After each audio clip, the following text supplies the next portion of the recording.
ንዑድ ክቡር የሚሆን ሐዋርያ ጳውሎስ በዕብራውያን መልእክት ምዕራፍ 12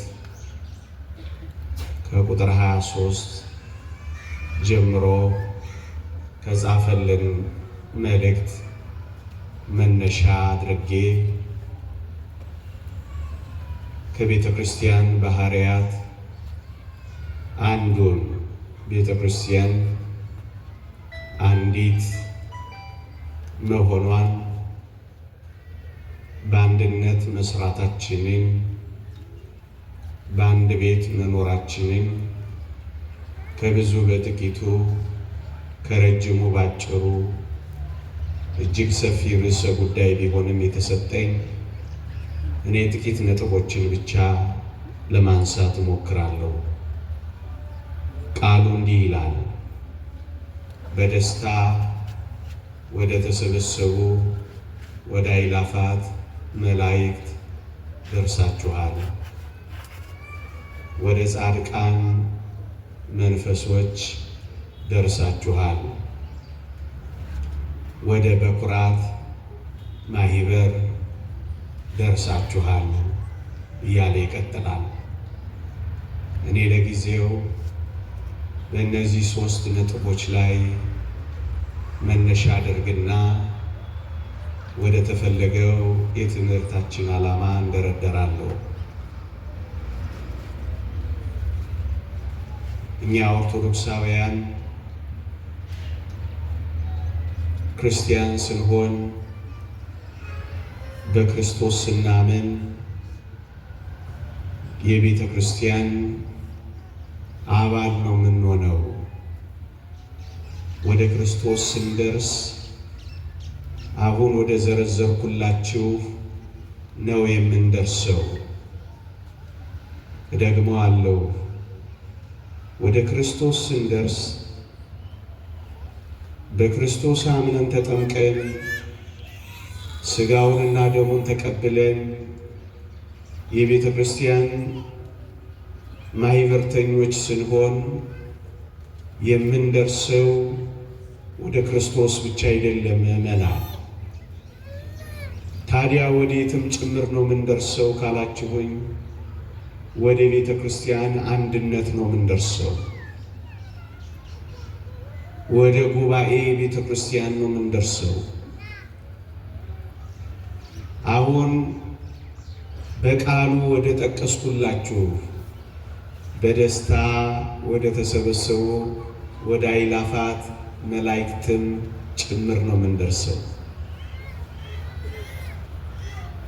ወደ ጻድቃን መንፈሶችም ጭምር ነው የምንደርሰው። ድል ወዳደረጉ ወደ ሐዋርያት ጉባኤም ጭምር ነው የምንደርሰው። ወደ በኩራት ማህበርም ጭምር ነው የምንደርሰው። ለዚህ ነው ክርስቲያን ስንሆን ወደዚህ ጉባኤ አንድነት ነው የምንገባው። ልብ በሉ። ይህቺ ማን ናት ካላችሁኝ፣ ቤተ ክርስቲያን ናት የምትባለው። እኮ ቤተ ክርስቲያን ምንድን ናት ካላችሁኝ ደግሞ ቤተ ክርስቲያን የክርስቶስ አካሉ ናት። መጽሐፍ ቅዱስ 3 አስፈላጊ ነጥቦችን በግልጽ ያስቀምጥልናል። አንደኛ፣ ቤተ ክርስቲያን የክርስቶስ አካል እንደሆነች ይገልጽልናል።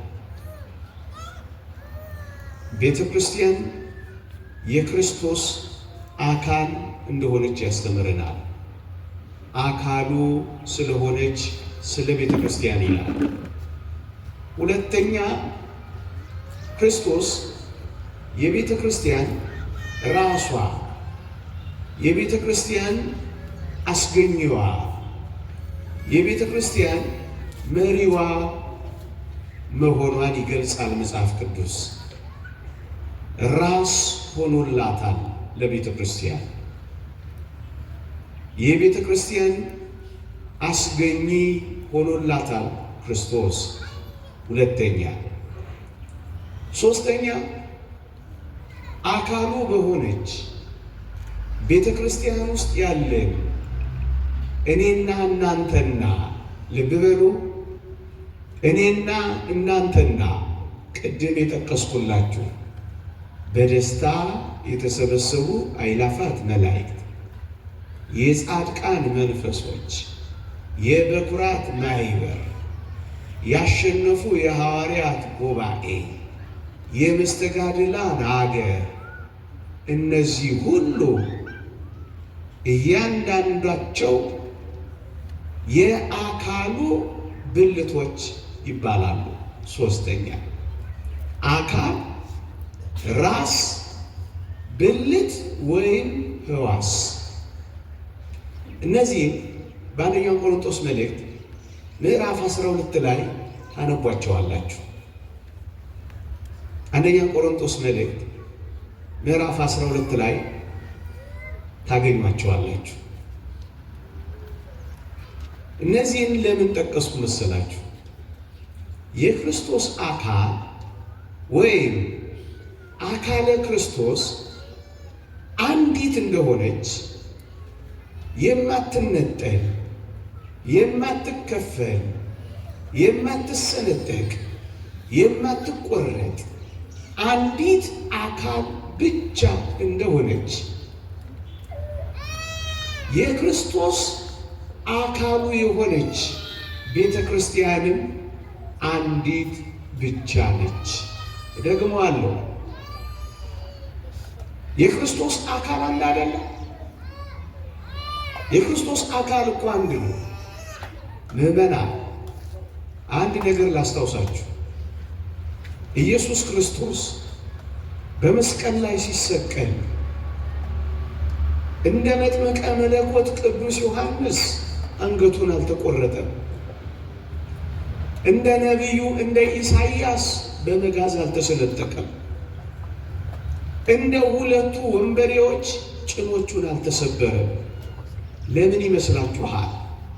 ሰውነቱን ሳይሰነጥቅ፣ አጥንቱን ሳይፈልጥ፣ አካሉን ሳይለያይ ሰውነቱን አንድ አድርጎ የሞተው ለምን ይመስላችኋል? እዩ፣ አካሉ የሆነች ቤተ ክርስቲያን አንዲት የማትለያይ፣ የማትከፈል፣ የማትቆረጥ፣ የማትሰነጠቅ እኮ ስለሆነች ነው።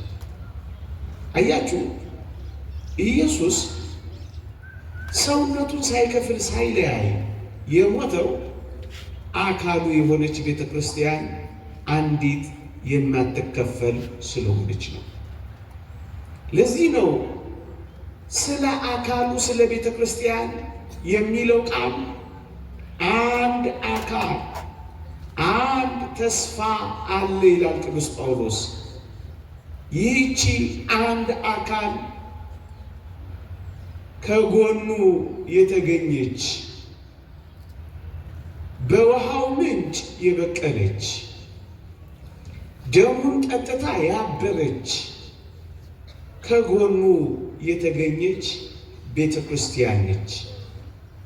ስለዚህ የኢየሱስ ክርስቶስ አካል አንድ ከሆነ የኢየሱስ ክርስቶስ አካል የሆነች ቤተ ክርስቲያንም አንዲት ብቻ ነች።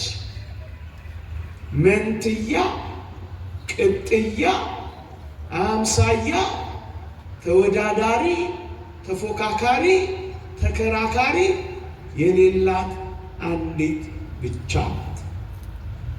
ለዚህ ነው የእግዚአብሔር ቃል አንድ ጌታ፣ አንዲት ጥምቀት፣ አንድ ሃይማኖት፣ አንድ ተስፋ፣ አንድ አካል የሚሉ ቃላትን የተጠቀመው ኤፌሶን መልእክት ምዕራፍ 4 ቁጥር 4 አካሉ አንዲት ናት፣ እሷም ቤተ ክርስቲያን ናት። ወገኖች አንዲት ቤተ ክርስቲያን የማትለያይ፣ የማትከፋፈል፣ የማትቆራረጥ አንዲት ቤተ ክርስቲያን ናት ክርስቶስ የመሰረተው። አንደኛ ይህን የበለጠ ለማስረዳት ወገኖቼ፣ ይህን የበለጠ ለማስረዳት ሊቃውንት የተጠቀሙትን አንድ ጥሩ ምሳሌ ላቅርብላችሁ። ክርስቶስ እንኳን ሰውነቱ፣ እንኳን አካሉ፣ እንኳን ስጋው፣ እንኳን አጥንቱን ቀሚሱ እንኳን አልተሰነጠቀችም፣ ቀሚሱ እንኳን አልተከፈለችም፣ ቀሚሱ እንኳን አልተቆረጠችም ይላሉ። ምክንያት ሲጠቅሱ ምን ይላሉ? አልባሲሁ ለክርስቶስ ምእመናን እሙንቱ፣ ሊቁ እንደተናገረው የክርስቶስ ልብሶች እኮ ምእመናን ናቸው ይላል። አያችሁ፣ ቀሚሱ ስለወጥ ሆና አብሮ ሲያድግ እያደገች ያልተቆረጠች፣ ያልተሰነጠቀች፣ ያልተቀደደች የሆነችው የምእመናን ጉባኤ፣ የእኔና የእናንተ ህብረት፣ የቤተ ክርስቲያን አንድነት አንድ ብቻ ስለሆነች አንዲት ብቻ ስለሆነች ነው የማትለያይ፣ የማትከፈል፣ የማትሰነጠቅ። ምዕመናን፣ የጌታችን ወደዚህ ምድር መምጣት ዋና ዓላማ አንድ ማድረግ ነው። እደግመዋለሁ። በመገዘርና ባለመገዘር፣ በአምልኮተ እግዚአብሔርና በአምልኮተ ጣዖት፣ በጨለማና በብርሃን መካከል የነበረውን፣ በእውቀትና ያለ እውቀት የነበረው የተለያየውን ሕዝብ አንድ ለማድረግ ነው ክርስቶስ የመጣው። ለዚህ ነው ምእመናን፣ ክርስትና የአንድነት ሃይማኖት ነው፣ የመለያየት ሃይማኖት አይደለም። ክርስትና እደግመዋለሁ፣ ክርስትና የአንድነት ሃይማኖት ነው። ምእመናን፣ የተወደደ መድኃኒታችን ኢየሱስ ክርስቶስ በመስቀል ላይ ቀኝ እጁን የዘረጋው ግራ እጁን ደግሞ የደገመው ቲያትር ሊያሳይ እንዳይመስላችሁ፣ ሾ የያዘ እንዳይመስላችሁ። ቅዱስ አትናቴዎስ ቀኝ እጁን ዘረጋና ቀደምት ሕዝብን ያዛቸው፣ ጠራቸው። ግራ እጁን ደግሞ ዘረጋና አዲስ መጪዎቹን አሕዛብን አቀፋቸው ይላል። ምዕመናን፣ በቀኝ እጁ ቀደምት ሕዝብን አይሁድን አቀፈበት፣ ኑ ብሎ ጠራበት። ሕግ አለን፣ ታቦት አለን፣ መቅደስ አለን፣ መሥዋዕት አለን ብለው የተኩራሩትን፣ ጥሪውን የናቁትን አይሁድን ጠራበት በቀኝ እጁ። በግራ እጁስ ፈፋ ለፈፋ፣ ጣዖት ለጣዖት ሲርመጠመጡ ሲርመሰመሱ የነበሩትን አዲስ መጪዎቹን አሕዛብን አቀፈበት። ለምንድን ነው ኢየሱስ ክርስቶስ እንደዛ ሆኖ የተሰቀለው? ዓለምን ለማቀፍ እኮ ነው። በአንድ አካል ከራሱ ጋር ያስታርቁት አንድ ሊያደርግ እኮ ነው።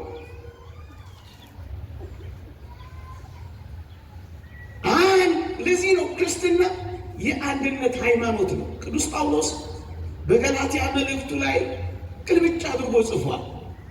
ምዕራፍ 2 ቁጥር 17 የተጠመቃችሁ ሁላችሁ ክርስቶስን ለብሳችኋል ካለ በኋላ አይሁዳዊ ወይም ግሪካዊ የለም፣ ባሪያ ወይም ጨዋ የለም፣ ሴት ወይም ወንድ የለም፣ ሁላችሁ በክርስቶስ ኢየሱስ አንድ ሰው ናችሁ ይላል። አንድ ቤተ ክርስቲያን አንዲት ናት ወገኖቼ፣ አንዲት። የጠፉትን የፈለገ ክርስትና፣ የተቅበዘበዙትን ያቀፈ ክርስትና፣ የራቁትን ያቀረበ ክርስትና፣ የጠሉትን የወደደ ክርስትና አንድ ለማድረግ ነው። ለዚህ ነው አንዲት ሃይማኖት፣ አንዲት መንጋ፣ አንዲት ህብረት፣ ልዩነት የሌለበት።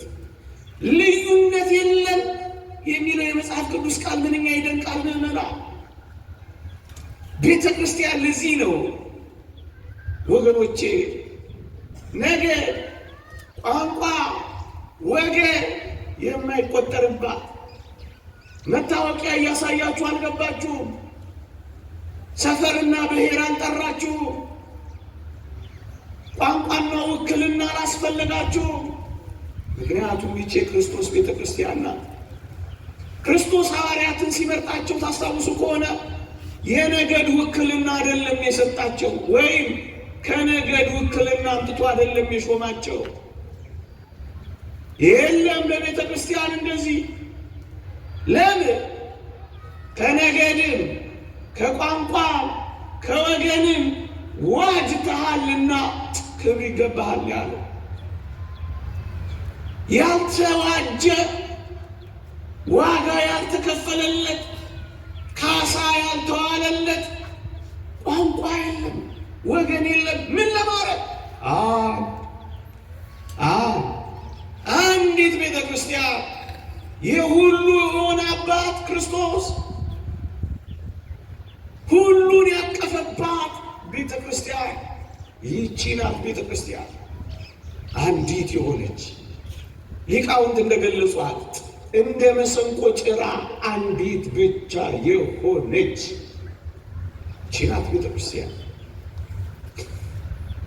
ወገኖቼ ይህንን በብዙ ህብርና በብዙ ምሳሌ ማሳየት ቢቻልም የኢዮጴ ራእይ ቅዱስ ጴጥሮስ የተመለከተው የኢዮጴ ራእይ ግን ይህን የበለጠ አድምቆ ገልጾልናልና ጥቂት ደቂቃ ብቻ ወስጄ ላቅርበው። ቅዱስ ጴጥሮስ ወደ አሕዛብ ሄዶ ወረደ፣ ተወለደ፣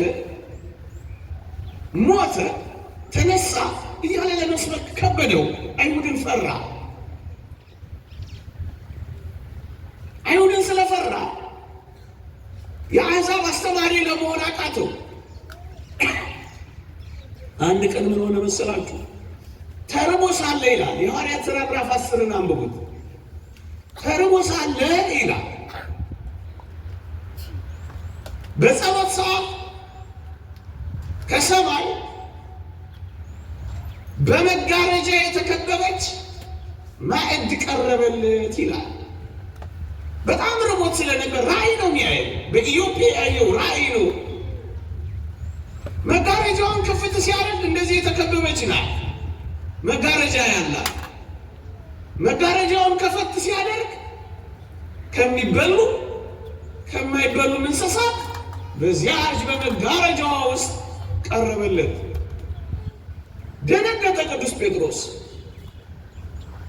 አልበላም አለ። ምክንያቱም ከማይበሉ ወገን የነበሩ እንስሳትን ብላ ብሎ ላከለት። ሚስጥር ስላለው ነው፣ ታግሳችሁ ዝሙ። አልበላም አለ። ከዚያስ እንደገና ሁለተኛ ብላ የሚል ድምፅ ሰማ። አንዳች ርኩስ ነገር በልቼ አላውቅም ጌታ ሆይ አልበላም አለ። እንደገና ሶስተኛ መጣ። አሁንም ቅዱስ ጴጥሮስ በአቋሙ ጸና። አልበላም አለ። መጨረሻ ብሎ ለመሰላችሁ ያቺ መጋረጃ በኢዮጴ ያያት ራእይ ተጠቅልላ ወደ ሰማይ ሄደች። ከዚያ በር ተንኳኳ። ቆርኔሌዎስ የሚባል ከአሕዛብ ወገን አንድ ሰው እግዚአብሔር ቅዱስ ጴጥሮስ እንዲያጠምቀው ልኮት ነበር። ለካ ቅዱስ ጴጥሮስ አሕዛብን አላስተምርም ብሎ ነበር፣ አይሁድን ፈርቶ። በዚህ ምክንያት እግዚአብሔር ምን እያለው ነበር መሰላችሁ? ብላ አርደህ አወራርደህ ብላ ሲለው አስተምረህ አጥምቀህ አቁርበህ ለእኔ አቅርብልኝ እያላቸው ነበር አሕዛብን። ያቺ በኢዮጴ ራእይ የታየችው ያቺ መጋረጃ ምን ትመስላችኋለች? አሕዛብና ሕዝብ፣ የተገዘሩና ያልተገዘሩ፣ የቀድሞዎቹና አዲሶቹ አብረው ያሉባት መጋረጃ አንዲቷ ቤተ ክርስቲያን ናት፣ ልዩነት የሌለባት። እሷን ነበር ያወረደለት፣ እንዲያ ያደረገው ያስጎበኘው። ከዚያ በኋላ አሕዛብን ማስተማር ሲጀምር አይሁድ መጡና ምን አሉ መሰላችሁ? በማን ስልጣንና በምን ምክንያት ነው አሕዛብን ማስተማር የጀመርከው ይሉታል። ከዛ ቅዱስ ጴጥሮስ ምን አለ? እግዚአብሔር ለእኛ የሰጠውን ጸጋ ለሌሎች ሁሉ ከሰጠ እግዚአብሔርን መከልከል ይችል ዘንድ እኔ ማን ነበርኩ አለ።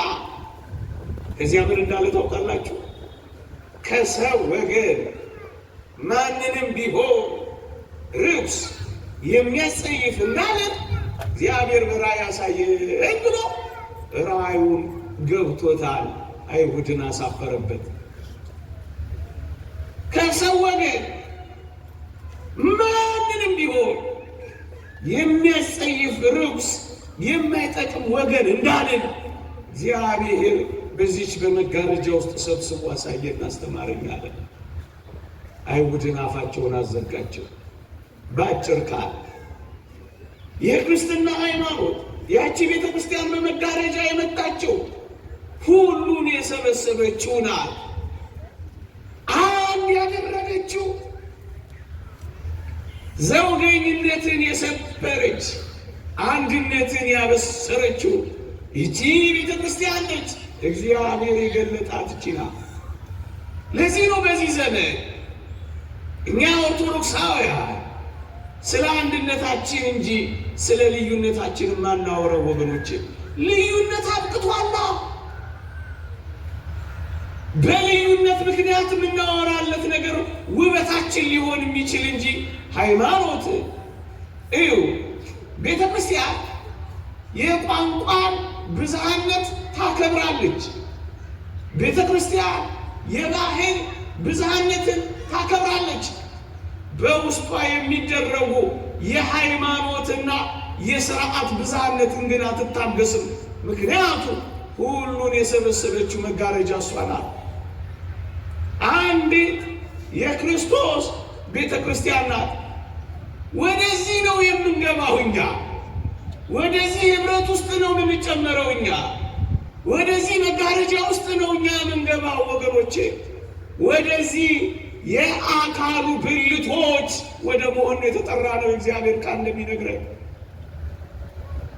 ልመለስ ወደ ነጥቦቼ። እንዳልኳችሁ ጊዜ አይበቃም። የቻልኩትን ያክል እሞክራለሁ።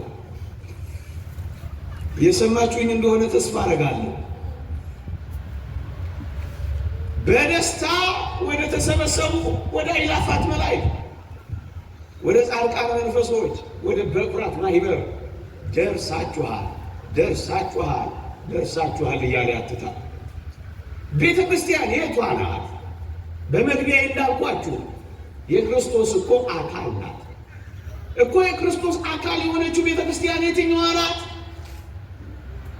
ምዕመናን አንዲት ናት ብለናል። ይሄን አስረግጠናል። አንዲት ብትሆንም አኗኗሯ ይዘቷ ግን ይለያያል። እንዴት ካላችሁ ሊቃውንት 3፣ 4፣ 5 ትንታኔ ይሰጣሉ። እኔ 3ቱን ብቻ ፈጠን ፈጠን ብዬ ላስቀምጥ። አንደኛ የምትታይና የማትታይ ቤተ ክርስቲያን ይሏል። አንዲት ናት ግንስ የምትታይ ደግሞስ የማትታይ the visible church and the invisible church ይሏታል። የምትታየውና የማትታየው የምትታየው የቷ ናት? ይሄው እኔና እናንተ የተሰበሰብንባት ጠባለ ኪዳን መሸለ ቁርባን የምትገሰግሱባት፣ ሱባኤ የምትይዙባት፣ አፋችሁ ኮቸችና እስኪመስል የምትጾሙባት፣ ገዳም የምትሄዱባት፣ ሱባኤ የምትይዙባት፣ ቅዳሴ የምታስቀድሱባት፣ ጉባኤ የምትሳተፉባት፣ መዝሙር የምትዘምሩባት፣ ሰዓታት የምትቆሙባት የምትታየው ይኸው እናንተ እኔ እናንተ የምናየው እዚህ አለችው። እሷ ምንድን ናት? የምትታየው የክርስቶስ የአካሉ አንዷ ይዘትና ኗኗሯ ናት የምትታየው። ሁለተኛዋስ የማትታየዋ ናት ዘ ኢንቪዚብል ቸርች የሚሏት። አንድ ሊቅ ምን ይላል? የምትታየው ቤተ ክርስቲያን ከአጠቃላይዋ ቤተ ክርስቲያን 20% ብቻ ናት ይላል። ደግሞ አለው 20% ብቻ ናት ምዕመናን። አሁን እናንተ የቤተ ክርስቲያን አጠቃላይ 20%ዎቹ ነን። 80%ቷስ አትታይም። ማትታይና እሷን ነው እኮ በደስታ ወደ ተሰበሰቡ ወደ አእላፋት መላእክት ወደ ጻድቃን መንፈሶች ወደ በኩራትና ሂበር ደርሳችኋል የሚለን ወደ ማይታየው ንብረት ቤተ ክርስቲያን የቷ ናት? ይህችም ናት። የቷ? የማትታየዋ የቷ? ጉባኤ ቤተ ክርስቲያን እኮ የቷ? አንደኛ 80%ዎቹን በቁጥር ላሳያችሁ በሞቴ። አንደኛዋ የመላእክት ጉባኤ ናት። የት ያለችው? እዚህም አለች እዚያም አለች፣ ግንስ አትታይም። እሷን ነው በደስታ የተሰበሰቡ አእላፋት መላእክት ያላት። በራማ በኤረር በኢዮር መንደር መስርተው አንድ ጊዜ ተፈጥረው ሲባዙ የማይኖሩ አሁን የማይበድሉ አንድ ጊዜ በነበረው ከዲያብሎስ ጋር በነበረው ውጊያ ንቁም በበህላዌ እስክንረክቦ ለአምላክነ ብለው በሃይማኖት ድል የነሱ የመላእክት ጉባኤ ናት። ወደ እሷ ደርሳችኋል። እሷ ምንድን ናት? የማትታየዋ የቤተ ክርስቲያን ጉባኤ ናት። አለች። አዎ አጠገባችን ናት። ግንስ አናያትም። የእግዚአብሔር ቃል እንዲህ ይላል፣ መላእክቶቻቸው ዘውትር በሰማያት ያለውን የአባቴን ፊት ያያሉ እላችኋለሁ ይላል። ምዕመናን ቢያንስ 2 መላእክት አጠገባችን አሉ። ከነዚህ ከታናናሾች አንዱ እንዳትሉት መላእክቶቻቸው ዘውትር በሰማያት ይልልሃል። መላእክቶቻቸው አየህ፣ አጠገባችን ነው። መልአክ አለና ግንስ አናየው።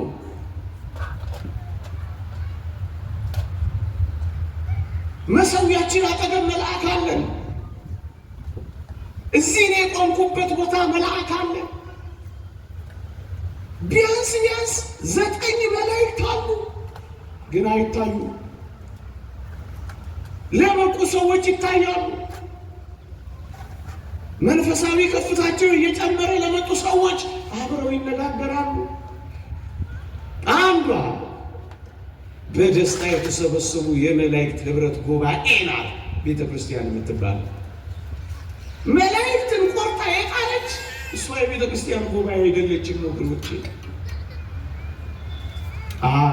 ሁለተኛዋስ በአጸደ ገነት ያሉ ነፍሳት ከደጉ ከአቤል ጀምሮ እኔ እስከምናገርባት ቅጽበት ነፍሳቸው ያረፈች የደጋግ ክርስቲያኖች ነፍስ በዚያ በገነት ያለች ወደ ጻድቃን መንፈሶች ነፍሶች ደርሳችኋል። ትታያለች? አትታይም። መሰዊያውን ከባለች። በሰማይ ያለች ናት፣ ግን አትታይም።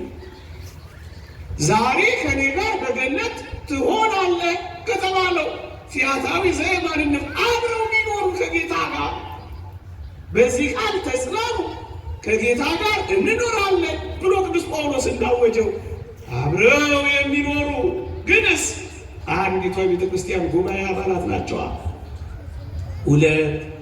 ሶስተኞቹስ ሞት ያላገኛቸው እንደነ ቅዱስ ሄኖክ እንደነ ቅዱስ ኤልያስ በእሳት ሰረገላ ያረጉ ሞት ሳይቀምሱ አካሄዳቸው ከእግዚአብሔር ጋር አድርገው የተሰወሩ እንደነ አቡነ አረጋዊ ያሉ በብሔረ ሕያዋን የሚኖሩ ደግሞ አሉላችሁ 3።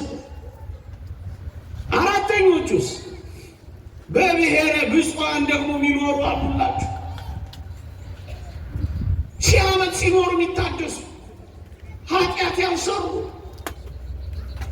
ከወንጌላውያን እንደነ ቅዱስ ማቴዎስ ከባሕታውያን እንደነ አባ ዞሲማስ ያዩዋቸው አሉ። እነዚህስ የጉባኤ አባላት ናቸው። የቤተ ክርስቲያን ጉባኤ አባላት ግንስ አይታዩ። የምትታየው እኛ፣ የማይታዩትስ 4 ደረስኩላችሁ። 5ኞቹስ እነዚህ ደግሞ እንዴት በጣም ይደንቃሉ መሰላችሁ። በገጸ መሬት ከኔና ከእናንተ ጋር እየኖሩ ግን ከኔና ከእናንተ ዓይን የተሰወሩ አሉ።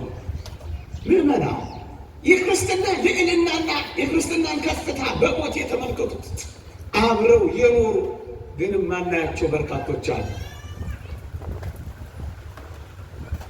ከኔና ከእናንተ ፊት የተሰወሩ። ይሄን እግዚአብሔር ቃል እንዲህ እንዳለ እኮ ነው። ኤልያስ ብቻዬን ቀርቻለሁ ካልሞትኩ ብሎ ሲያስቸግር እግዚአብሔር እንዲህ አለው፣ ለበዓል ያልሰገዱትን 7000 ሰዎች ለእኔ ያስቀርቻለሁ አለ። ኤልያስ አያቸውም፣ እግዚአብሔር ግን ያያቸዋል። ወገኔ ምዕመናን፣ እኔና እናንተ እየተያየን እስከ መቼ ነው ተስፋ የምንቆርጠው? የማይታዩ የእግዚአብሔር ሰራዊት ይህችን ቤተ ክርስቲያን እንደሚከቡ አታውቁ? አይታችኋቸው ማታውቋቸው ሰዎች እዚህ ውስጥ ታላችሁ። እግዚአብሔር ያስቀራቸው ቅሬታዎች አሉ እዚህ። እንዳይመስላችሁ እናንተ እንደኔ ባለው ደካማ እየተያየን እስከ መቼ ተስፋ እንቆርጣለን አሉ። እናንተ ወደ ቤት ስትሄዱ እጆቻቸውን የሚዘረጉ አሉ። እዚህ አንጦጦ ኪዳነ ምሕረት አንዲት ታማሚ ልጅ የነገረችኝን እዚህ ጋር ባመጣው መልካም ምስክርነት ይሆናል። 9 ዓመት እዛ ቆይታለች ልጅቷ። እዛ ያሉትን አባቶች ብትጠራ አድርጋ ታውቃለች። ታማሚ ናት፣ ትጠመቃለች። ከዕለታት አንድ ቀን እንዲህ አለች፣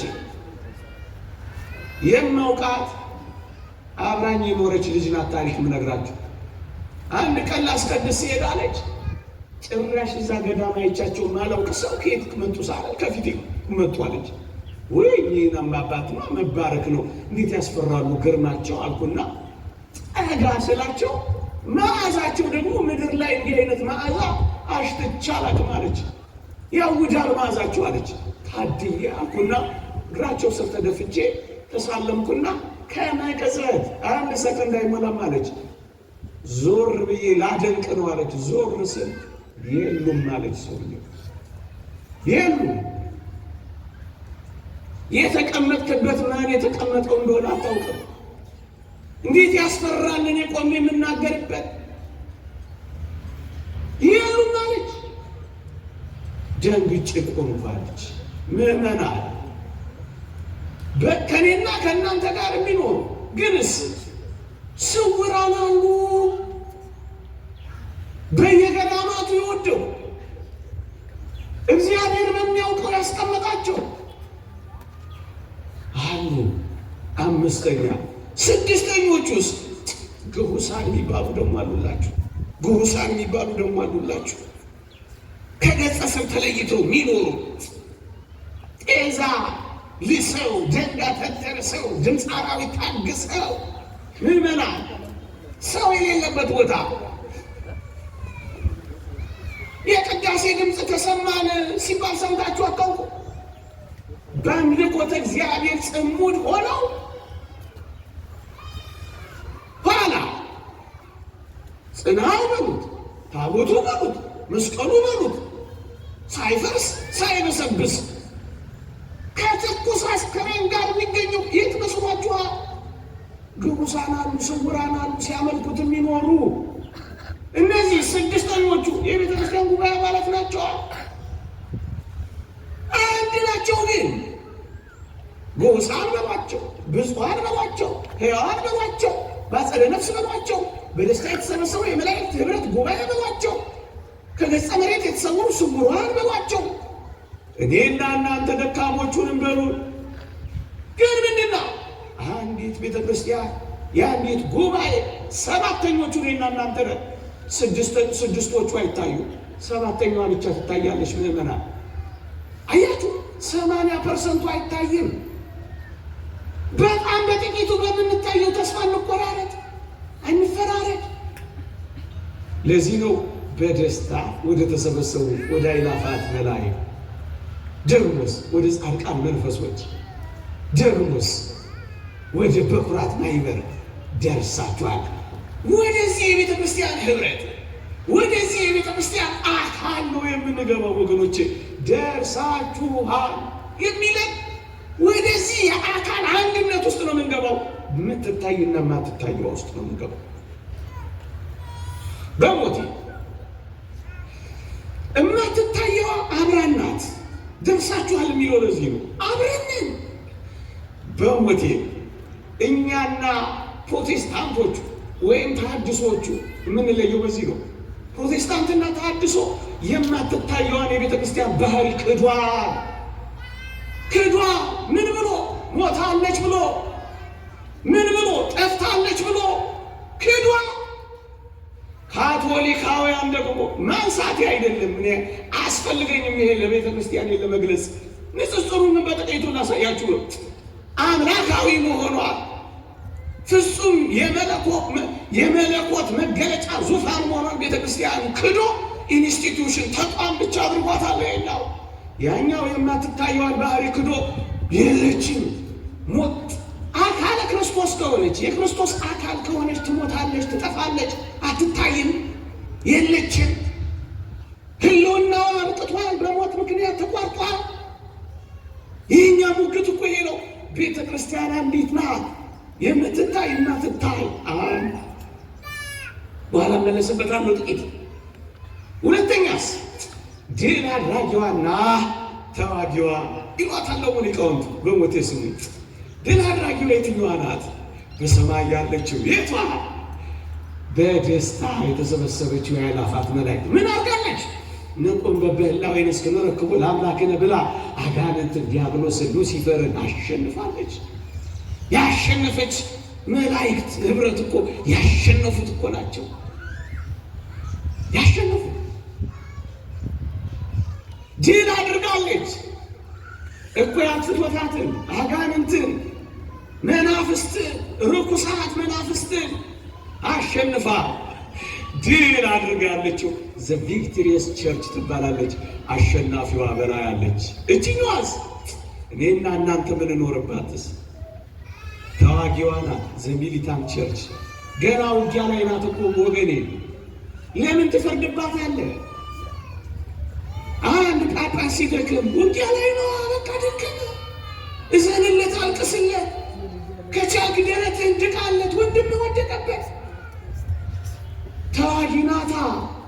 ገና ከዲያብሎስ ጋር ጥርስ ተናክሳለች። አንዴ ወደ መሰላሉ ስትወጣ ሲጎትታ፣ አንዴ ከፍታ ስትጨምር ሲጥላ፣ አንዴ ይወጋ። አላያችሁትም? ያንን ዮሐንስ ዘሰዋሰው መሰላሉን አላያችሁትም? እንዴት ይደቃል! እየወጡ አባ አንጦንስንም ገልጾለታል። እየወጡ ይከፍ እያሉ ሲሄዱ እየወጋ እንደ መጋዝ ያለ ያስጠራቸዋል። አባ አንጦንስ አዘነ፣ ተንበረከከና ጌታ ሆይ ይሄንን መውጋት ይሄንን ውጊያ ማን አሸንፎ ይወጣል ብሎ እያለቀሰ ጠየቀው። ትሑታን ያሸንፉታል አለው። እውነትም ትሑታን መጋዙን በጥፊ እየመቱ ጦሩን እየሰነጠቁ ሲያልፉ አይቷል።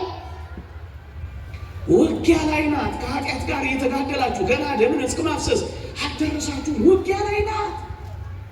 ውጊያ ላይ በጠባቡ በር ለመግባት ተጋደሉ። ውጊያ ላይ ናት።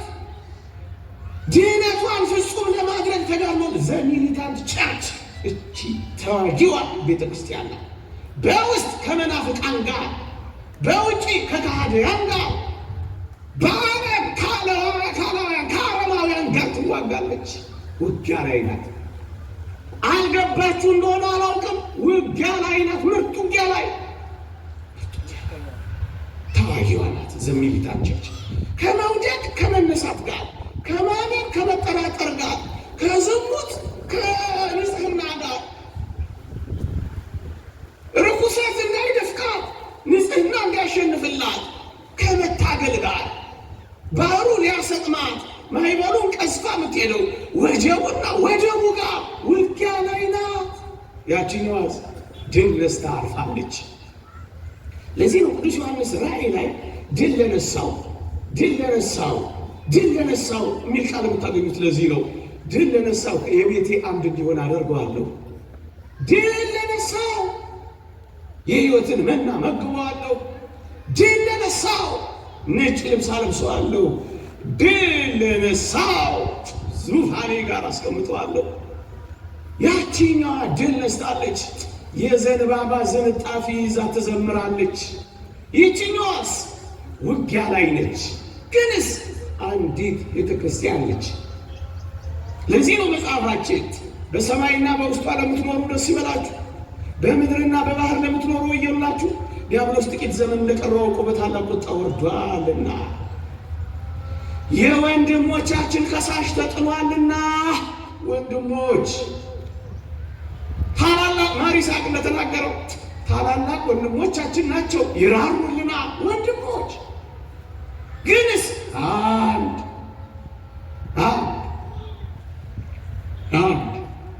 ተጉዛ አረፈችው። በጉዞ ላይ እየታገለች ያለች አንዲት አሸናፊዋ ደግሞ ተዋጊዋ። ሶስተኛዋስ የላይኛዋና የታችኛዋ ይሏታል። የላይኛዋ በልዕልና ከፍ ያለች ምን የሆነች ትልቅ የሆነች ፍጽምት የሆነች የከበረች የላይኛዋ ዘአፐ ቸርች ይሏታል። ግን አንዲት ነው ይችኛዋስ የታችኛዋ። እዚህ ትንሽም ትልቅም ነው ያለ ነው።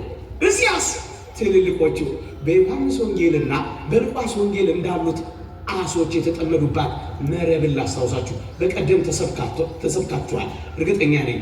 ትንሣኤ የመጨረሻው ሳምንት አካባቢ የተሰበከው እሱ ነው። 153 አሳዎች የሚለው እዩ። በሉቃስ ያለችው ትንንሽና ትልልቅ አሶች ነበሩባት ይላል። እሷ የትኛዋ ናት? ይችኛዋ ታችኛዋ።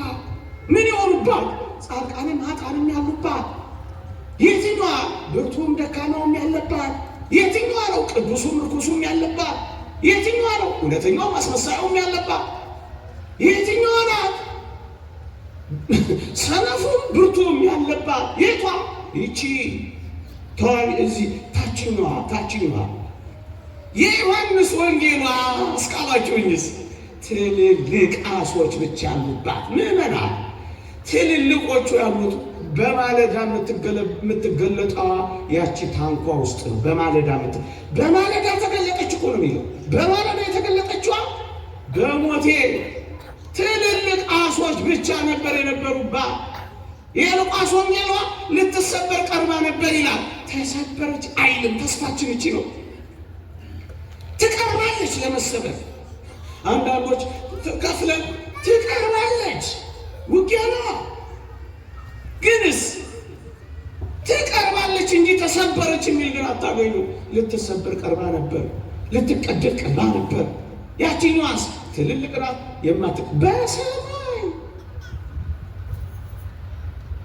በሰማይ እሷ በማለዳ የምትገለጠው ማለት በዕለተ ምጽአት የምትገለጠው አንድ ጉባኤ የምትሆነው ትልልቅ አሶቹን የምትይዘው እሷ የላይኛዋ ናት። እችኛዋስ የታችኛዋ ኃጢአት የሚያደክማት በርትታ የምትደክም ቆማ የምትወድቅ መታ የምትቀር ጸልያ የምተኛ ቆርባ የምታፈርስ ይቺ ታችኛዋ ምስኪኗ።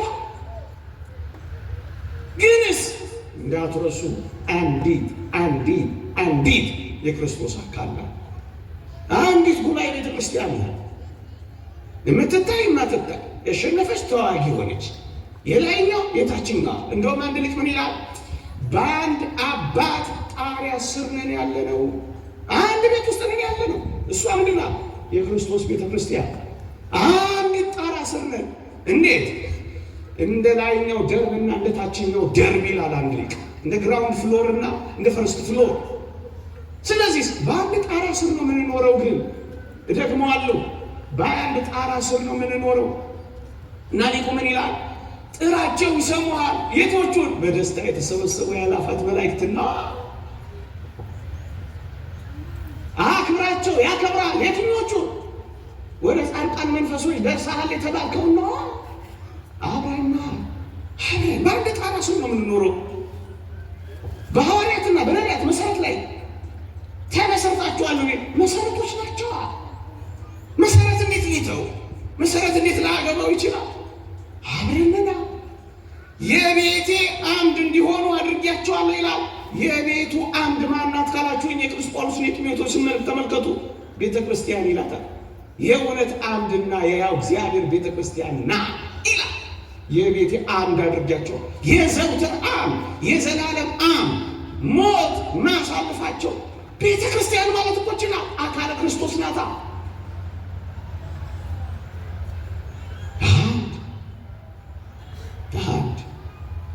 ሌላ ነጥብ በሞቴ ስሙኝ። እቺን በጣም ጠቃሚ ነጥብ ናት። መግቢያዬ ላይ አንድ ነጥብ አንስቼላችኋለሁ። መግቢያዬ ላይ አንድ ነጥብ አንስቼላችኋለሁ። ክርስቶስ የቤተ ክርስቲያን ራስ ነው። ክርስቶስ የቤተ ክርስቲያን ራስ ነው። ቤተ ክርስቲያን የክርስቶስ አካል ናት። በቤተ ክርስቲያን ውስጥ ያሉ ሕዋሳት ወይም ብልቶች የተባለ ደግሞ እኛንን ብዬ አንስቼላችኋለሁ። ታስታውሳላችሁ? እኛ ቅድም ያልኳችሁን በደስታ የተሰበሰቡ ያለፋት መላእክት 80% ሲደመሩ 20% የክርስቶስ አካል ብልቶች ነን ይላል። ኤፌሶን መልእክት ምዕራፍ 5 ተመልከቱት። የአካሉ ብልቶች ነን ይላል። ብልቶች ነን እኛ። ክርስቶስ ራስ ነው፣ ቤተክርስቲያን አካል ናት። አሁን ጥያቄ ልጠይቃችሁ፣ በሞቴ ስሙት። አሁን ልጠይቃችሁ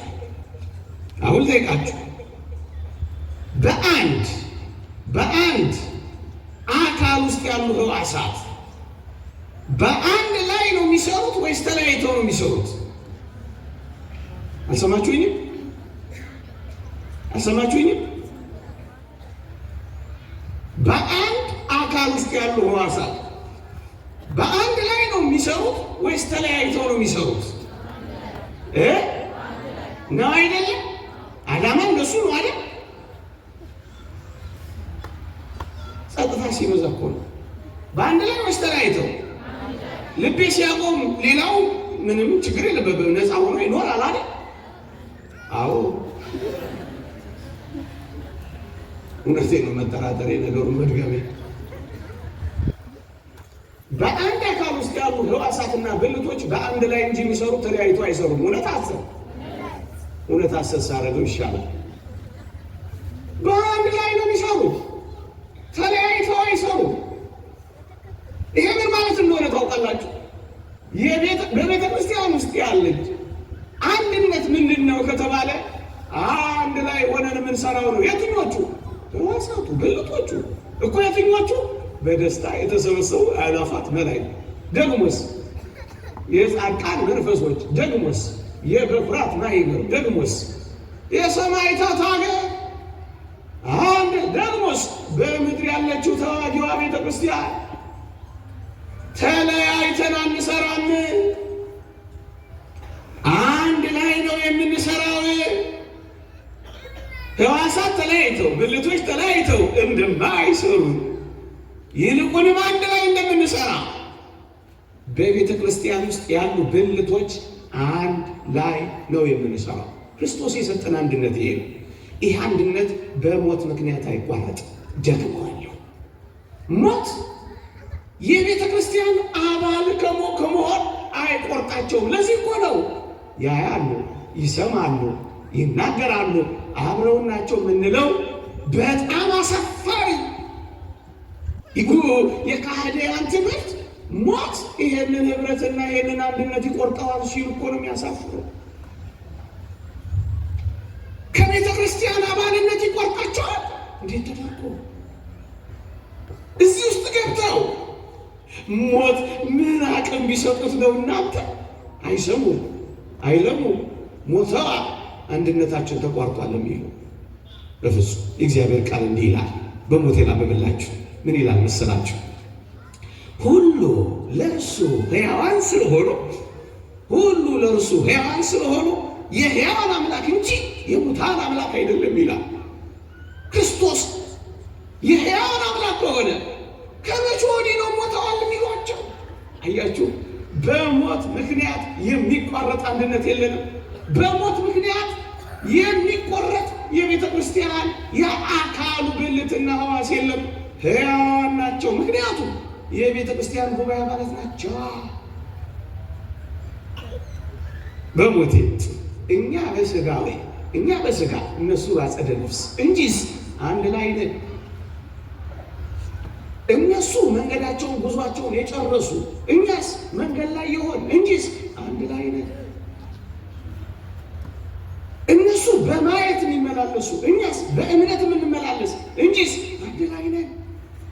እነሱ ተስፋቸውን የጨበጡ ያረጋገጡ እኛስ ገና ድህነታችንን በመፈጸም ጉዞ ላይ ያለን።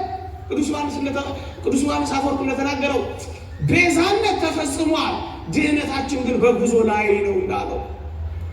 ቤዛነታችን መዋጀታችን እውነት ነው። በቤዛነታችን መሰረትነት ላይ ግን ድህነታችንን ለመፈጸም ይኸው ተሰብስበናል። እነሱ ፈጽመዋል፣ እኛስ መንገድ ላይ። እነሱ ጨብጠዋል፣ እኛስ በተጋድሎ ላይ በተስፋ የመዳን ተስፋ የሚለው እኮ ይህንን ነው እንጂስ አብረን ነው የምንሰራው።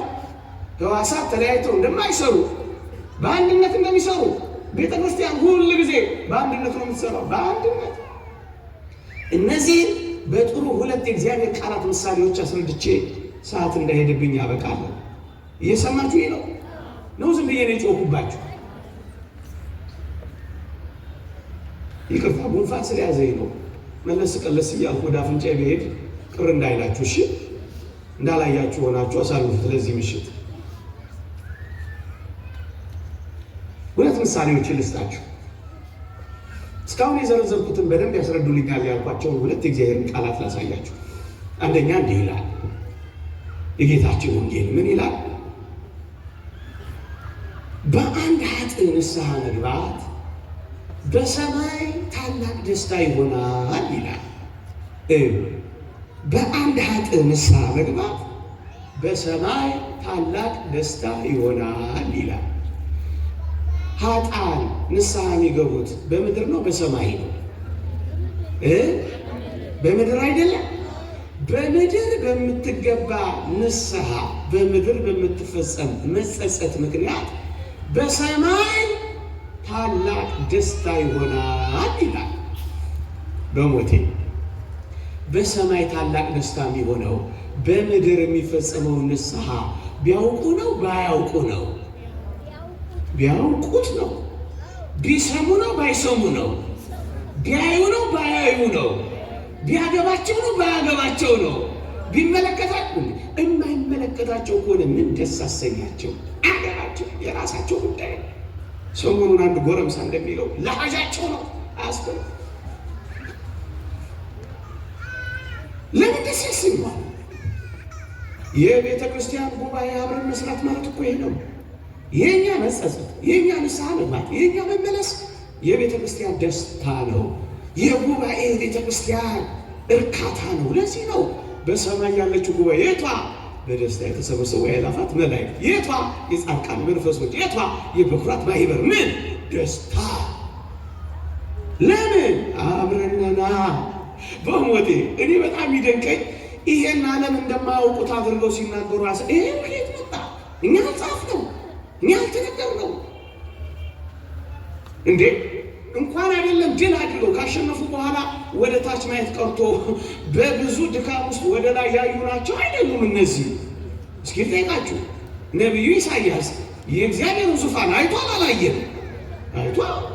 ሕዝቅኤል ነቢዩ በዚያ በወንዙ ዳርቻ የእግዚአብሔርን ዙፋን አይቷል አላየም? አይቷል። ቅዱስ ጳውሎስስ እስከ ሦስተኛው ሰማይ ተነጥቋል አልተነጠቀም? ተነጥቋል። ምድር ላይ እያሉ ሰማየ ሰማያትን ያዩ ሰማይ ከወጡ በኋላ በምድር ላይ ያለውን አያዩም፣ አያውቁም፣ አይሰሙም። እንዴት ያሳፍራል!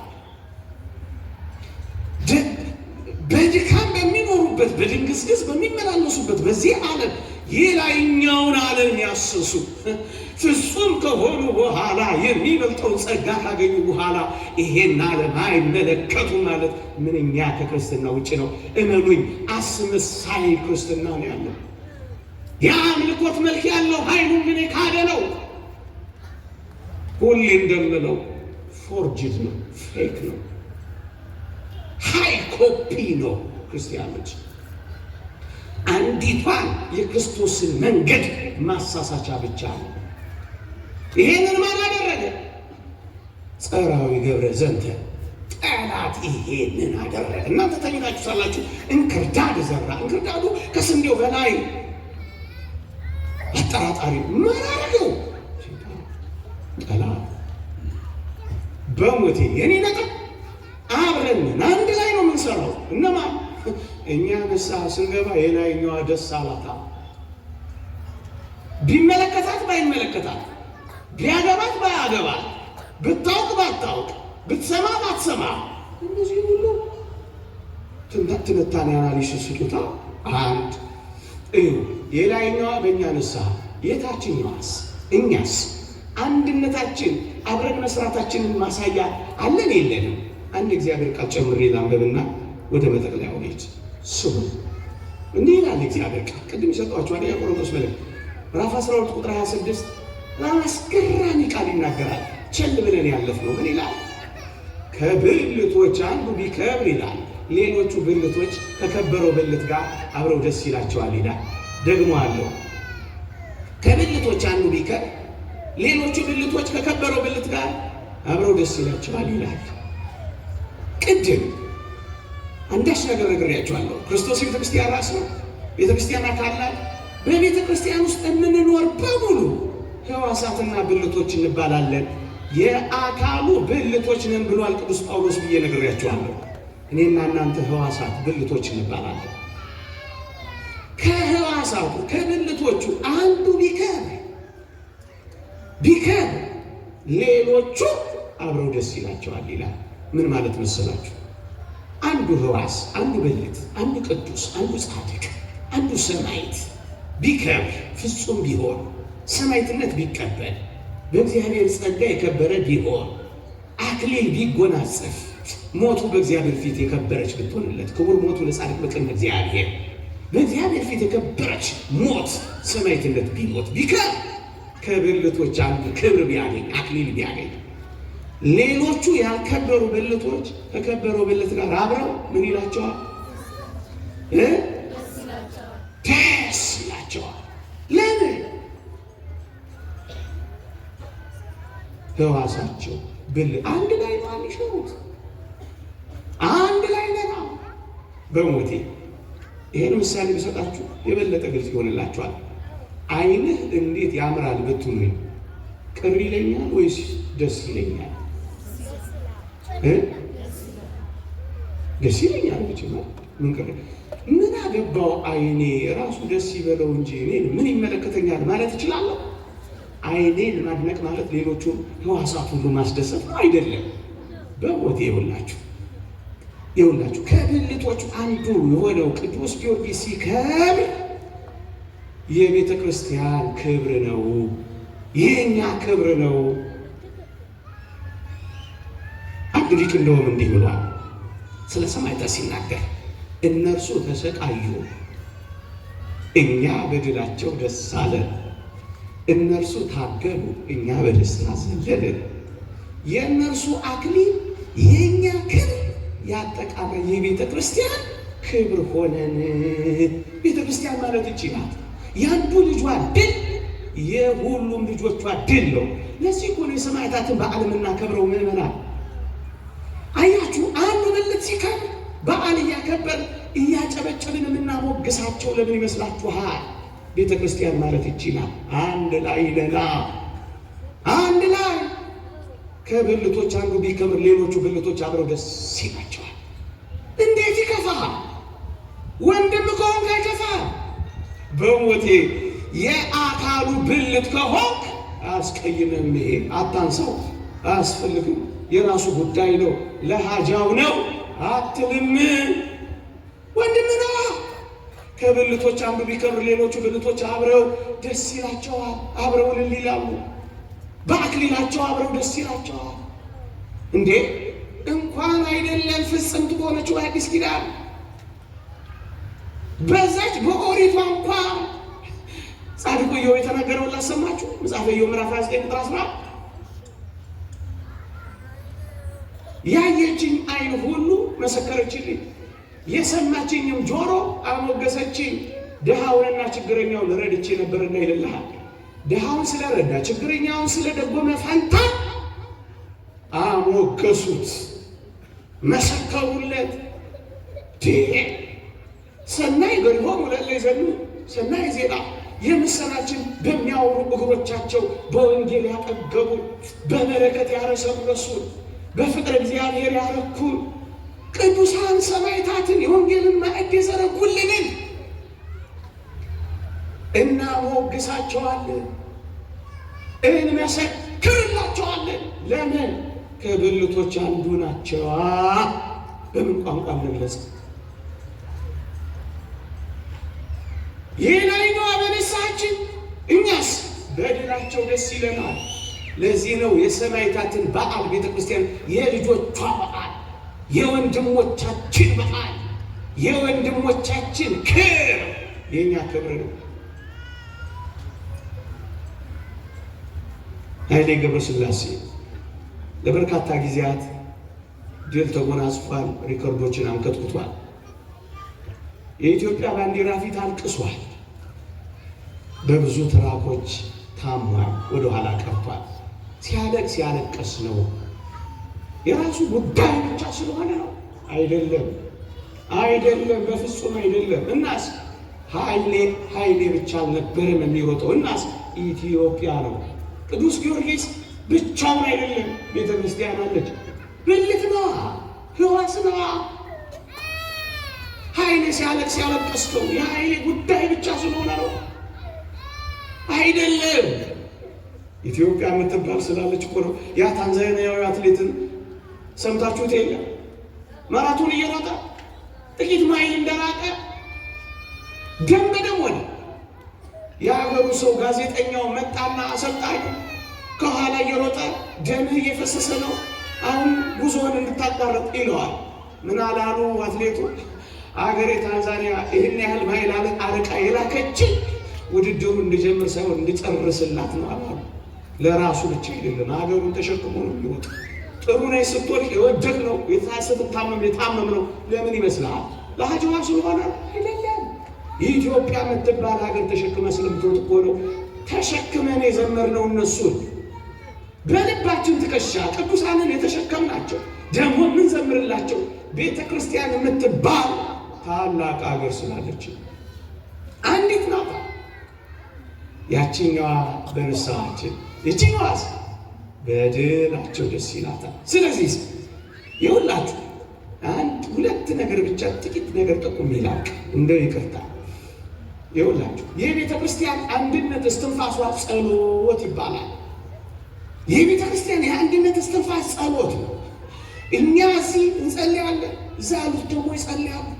እኛ ለሙታን ሙታን ይስዕሉ በእንተ ሕያዋን፣ ሕያዋን ይስዕሉ በእንተ ሙታን፣ አንድ ላይ በጸሎት በአምልኮት በመሰዊያው ዙሪያ እንገናኛለን። ለዚህ እኮ ነው ለሙታን እንኳን ሳይቀር የምንጸልየው። ምዕመናን ጸሎት የአንድነታችን እስትንፋስ ነው። የቤተ ክርስቲያን አንድነት እስትንፋስ ጸሎት ነው። ይሄን በቤተ ክርስቲያን ታሪክ ቆፍሩ ታገኙታላችሁ። አዲስ መጥ ታሪክ እንዳይመስላችሁ። የጥንቶቹ የአንደኛው የሁለተኛው መቶ ክፍለ ዘመን የአንደኛው መቶ ክፍለ ዘመን እነ ሄሬኔዎስን ታሪካቸውን አስሱ ታገኙታላችሁ። ጸሎት እስትንፋስ ነው። ሕይወት የሚሰጣት ይሄ ነው። ተፈጥሮ እንኳን አስተምራችሁ ምን ይላል ቅዱስ ኤፍሬም ሶርያዊ ምን ይላል? ሁለተኛው ምን ነገራችሁ? በእርሻ ላይ ያለው ወይንና ይላል እቤት ተጨምቆ ያለው ጠርሙስ ውስጥ ያለውን ወይን ግንኙነት ላስረዳችሁ ይላል። ስለ ቤተ ክርስቲያን አንድነት ሲናገር ምን ይላል?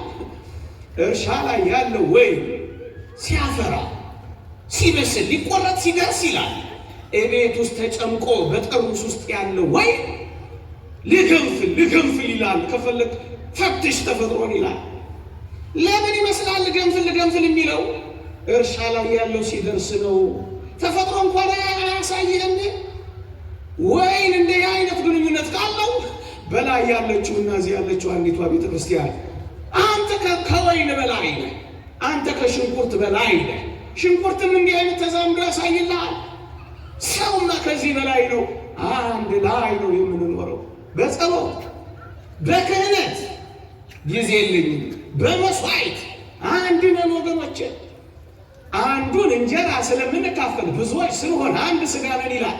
ለምንድን ነው እኛ አንድ የሆነው? አንድ ቤተክርስቲያን የምንባለው አንዱ ስጋ ነው የምንበላው፣ አንዱ ደም ነው የምንጠጣው፣ አንድ በርፈ መስቀል የምንቆርበው አንዱ ክርስቶስ ነው። ስጋዬን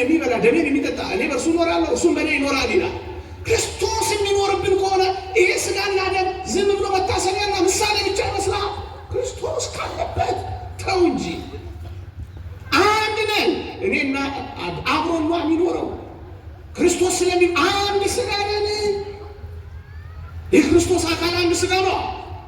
አካሉ ከሆን ብልቶቹ ከሆን አንድ ነን። ሞት እንዴት አድርጎ ይሰነጥቀናል? ይለያየናል። አንድ ሥጋ ነን። በጥምቀት አንድ ነን። በእናት በሚወለዱ ማህፀን ወንድምና እህት ተባብለው አንድ እንደሚሆኑ ሁሉ ከአብራከ ዮርዳኖስ ከማህፀነ ዮርዳኖስ ከአብራከ መንፈስ ቅዱስ በጥምቀት ልጅነት የሚወለዱ ሁሉ አንድ ሰው ናቸው። በጥምቀት በመስዋዕት በክህነት እስከ ፍጻሜ ከእናንተ ጋር ነኝ አለ። ከመጀመሪያው ከቅዱስ ጴጥሮስ ጀምሮ እስከ ብፁዕ ቅዱስ አቡነ ማትያስ መቁጠር እንችላለን። አንድ ነን። አንድ ነን። ቤተ ክርስቲያን ማለት ይቺ ናት። የመላእክት ኅብረት፣ የጻድቃን ጉባኤ፣ የሰማዕታት ሕይወት እስካሁን እስካለችው ደካማ አገልግሎት ጭምር አንድ ነን። ለዚህ ነው በደስታ ወደ ተሰበሰቡ ወደ አእላፋት መላእክት፣ ወደ ጻድቃን መንፈሶች፣ ወደ በኩራት ማኅበር ደርሳችኋል የሚለው። ከዚህ አንድነት አያውጣን፣ አያናውፀን። ይቆየን።